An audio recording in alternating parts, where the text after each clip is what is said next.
इस साल मोक्षदा एकादशी व्रत 11 दिसंबर के दिन बुधवार को है। इस दिन भगवान विष्णु की पूजा करते हैं और व्रत रखते हैं। पूजा के समय मोक्षदा एकादशी व्रत कथा का पाठ करना या श्रवण करना फलदायी होता है। पंडित बताते हैं कि युधिष्ठिर ने एक बार भगवान श्री कृष्ण से मार्गशीर्ष शुक्ल एकादशी के बारे में बताने को कहा। तब श्री कृष्ण ने कहा कि यह व्रत मोक्षदा एकादशी व्रत के नाम से लोकप्रिय है। इस व्रत को करने से सभी पाप नष्ट होते हैं और मोक्ष की प्राप्ति होती है। तुम मोक्षदा एकादशी व्रत कथा को सुनो। मोक्षदा एकादशी व्रत कथा। पौराणिक कथा के अनुसार गोकुल नगर में वैखानस नामक का राजा रहता था। उसका शासन था।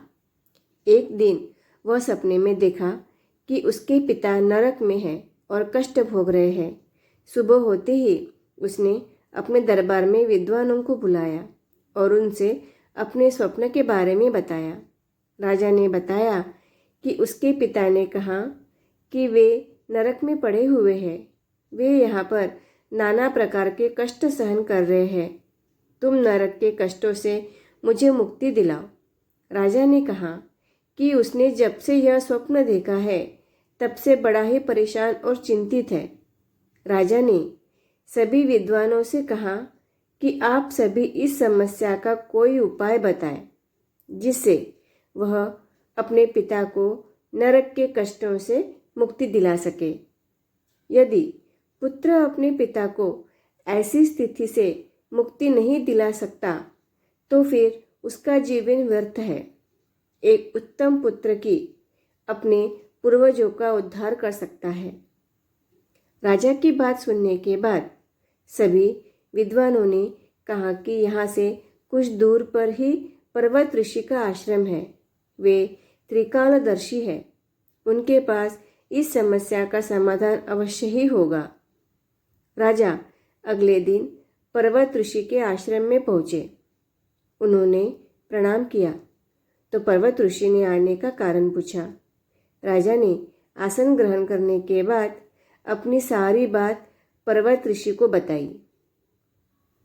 तब पर्वत ऋषि ने अपने तपोबल से उनके पिता के पूरे जीवन को देख लिया। पर्वत ऋषि ने राजा से कहा कि उन्होंने तुम्हारे पिता किए गए पाप को जान लिया है। पूर्व जन्म में उन्होंने काम के वशीभूत होकर एक पत्नी को रति दी, लेकिन सौत के कहने पर दूसरी पत्नी को ऋतुदान नहीं दिया। उस पाप कर्म की वजह से वे नरक के दुख भोग रहे हैं। इस पर राजा ने इससे मुक्ति का उपाय पूछा। तब पर्वत ऋषि ने कहा कि तुम मोक्षदा एकादशी व्रत को विधि पूर्वक करो और उसके पुण्य फल को अपने पिता के नाम से संकल्प कर दो। इससे तुम्हारे पिता नरक से मुक्त हो जाएंगे। जब मोक्षदा एकादशी आई तो राजा ने विधि पूर्वक व्रत और पूजन किया। फिर बताए अनुसार उसके पुण्य फल को पिता के नाम से संकल्प कर दिया। उस पुण्य फल के प्रभाव से वे मुक्त हो गए। उन्होंने अपने पुत्र से कहा कि तुम्हारा कल्याण हो। इसके बाद वे स्वर्ग चले गए। जो भी इस व्रत को करता है उसे मोक्ष की प्राप्ति होती है। धन्यवाद।